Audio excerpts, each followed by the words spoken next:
anak-anakku semua, selamat bertemu kembali. Dan pada siang hari ini, Bu Penny akan memberikan mata pelajaran sejarah. Kita awali dari bab 1 tentang konsep dasar sejarah. Yang akan kita pelajari nanti ada 2 hal. Jadi yang pertama, konsep berpikir sejarah. Kemudian yang kedua, konsep ruang dan waktu dalam perubahan dan keberlanjutan. Yang pertama, konsep berpikir sejarah. Jadi, sejarah itu adalah ilmu yang mempunyai metode yang harus digunakan oleh sejarawan dalam merekonstruksi peristiwa sejarah. Dengan menggunakan metode tersebut, para sejarawan dapat merekonstruksi suatu peristiwa sejarah secara objektif. Objektivitas dalam sejarah merupakan sesuatu yang mutlak, seperti yang diungkapkan oleh sejarawan Jerman Leopold von Ranke, bahwa sejarawan harus menulis apa yang sesungguhnya terjadi. Nah, konsep berpikir sejarah itu terdiri atas konsep berpikir diakronik dan konsep berpikir sinkronik.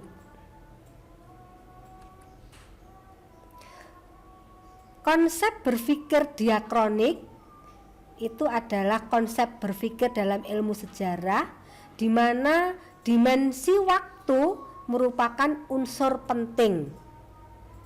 Dalam ilmu sejarah, mengkaji kehidupan manusia pada masa lampau sehingga berkaitan dengan konsep waktu. Dan sejarah yang memandang peristiwa adalah sebuah transformasi atau gerak sepanjang waktu tersebut merupakan ciri dari konsep diakronik. Dan konsep berpikir diakronik ini mengutamakan dimensi waktu dan tidak terlalu memikirkan dimensi ruang, di mana dimensi waktu perlu dibuat batasan awal dan akhir yang disebut dengan kurun waktu atau babakan waktu secara berurutan atau kronologis. Yang kedua, konsep berpikir sinkronik. Konsep berpikir sinkronik ini adalah konsep mengutamakan penggambaran yang luas dalam ruang dan tidak terlalu memikirkan dimensi waktu. Konsep berpikir sinkronik ini ditandai dengan adanya pembahasan tentang aspek ilmu-ilmu sosial. Ilmu-ilmu sosial itu seperti ilmu politik, ilmu ekonomi, ilmu sosial, dan budaya. Nah, yang menjadi pemikiran kita, mengapa aspek ilmu sosial diperlukan dalam penulisan sejarah? Sartono Kartodihardjo menjelaskan, mengapa ilmu sosial diperlukan dalam penulisan sejarah. Ini dijelaskan oleh Sartono Kartodihardjo bahwa ilmu sosial telah mengalami perkembangan pesat sehingga dapat menyediakan teori dan konsep yang berguna bagi analisis sejarah.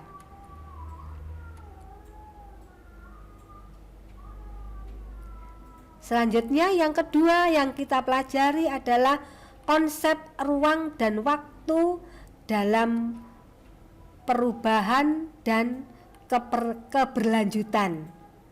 Anak-anak, kehidupan manusia itu akan selalu dipengaruhi oleh ruang dan waktu. Selain dipengaruhi oleh ruang dan waktu, kehidupan manusia juga selalu diwarnai oleh perubahan dan keberlanjutan. Coba kalian, kehidupan kalian sebagai manusia pasti akan dipengaruhi oleh ruang dan waktu. ruang ketika kalian di rumah itu akan terpengaruh oleh orang-orang di sekitar kalian yang ada di rumah. Ketika kalian mungkin berada dengan pergaulan teman-teman sebaya, maka kalian akan juga dipengaruhi oleh teman-teman kalian. Itu artinya dipengaruhi oleh ruang dan waktu. Ya, setiap saat dimanapun kalian berada, di dalam ruang yang mana, nah waktu itu akan mempengaruhi. Dan juga selalu diwarnai oleh perubahan. Hidup kalian pasti juga akan selalu berubah mengikuti perkembangan zaman. Selain berubah, kehidupan kalian itu akan senantiasa berkelanjutan.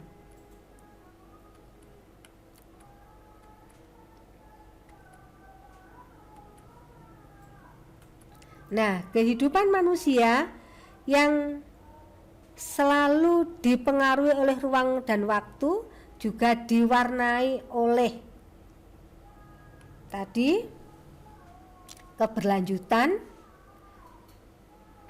Dalam kehidupannya, aktivitas manusia dalam ruang dan waktu itu ibaratnya, jadi ruang dan waktu yang kita lalui itu ibaratnya merupakan panggung kehidupan manusia.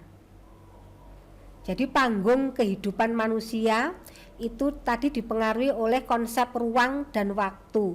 Konsep ruang itu tempat terjadinya suatu peristiwa atau cakupan pembahasannya. Sedangkan konsep waktu itu berkaitan dengan perkembangan. Selain perkembangan juga berkesinambungan. Selain berkesinambungan, mungkin juga terjadi pengulangan. Dan yang terakhir bisa jadi terjadi perubahan. Nah, di dalam konsep waktu, di dalam perkembangan, itu manusia akan mengalami pergerakan berturut-turut dari satu bentuk ke bentuk yang lain. Ya, bentuk kalian mengalami perkembangan ketika dulu SD, SMP, dan saat ini mau memasuki SMK, ini bentuknya pasti juga berubah. Kemudian konsep waktu dalam arti kesinambungan, masyarakat itu tetap mengadopsi lembaga dan kebiasaan lama. Ini artinya mengadopsi, ini memakai lembaga-lembaga yang ada di masyarakat dan kebiasaan-kebiasaan lama yang sudah dialami oleh mereka.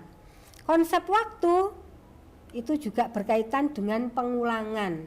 Jadi peristiwa pada masa lalu itu bisa saja terjadi lagi pada saat ini. Dan konsep waktu yang berhubungan dengan perubahan di dalam masyarakat itu pasti akan mengalami pergeseran dan perkembangan. Jadi pasti akan masyarakat akan mengalami perubahan-perubahan untuk berkembang.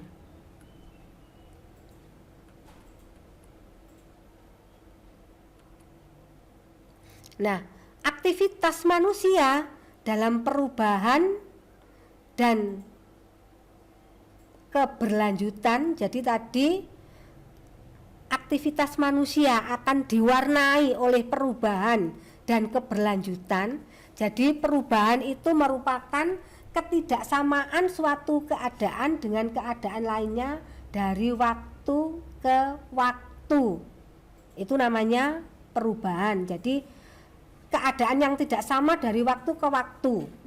Kemudian yang mewarnai aktivitas manusia, keberlanjutan.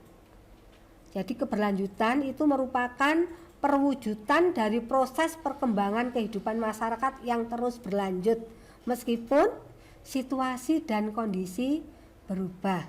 Jadi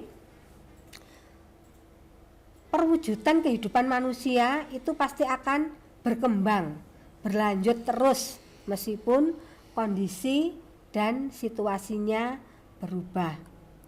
Perubahan yang dialami oleh manusia dalam kehidupan bermasyarakat itu mencapai mencakup berbagai aspek seperti komposisi penduduk. Itu pasti akan mengalami perubahan.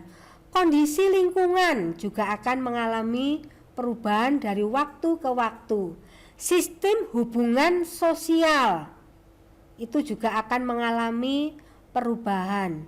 Lembaga kemasyarakatan pun juga akan mengalami perubahan. Nah, perubahan ini disebut dengan perubahan sosial. Dan perubahan sosial sendiri memiliki sifat yang berkelanjutan. Artinya, perubahan tersebut tidak berhenti pada satu titik, tetapi perubahan sosial akan terus berlanjut ke tahap perubahan-perubahan yang lain. Di dalam kehidupan manusia pun akan mengalami perubahan. Nah, perubahan-perubahan di dalam kehidupan manusia itu akan dipengaruhi oleh faktor-faktor tertentu. Nah, faktor-faktor apa sajakah yang akan mempengaruhi perubahan kehidupan manusia? Ada faktor internal. Faktor internal apa saja yang akan mempengaruhi kehidupan manusia?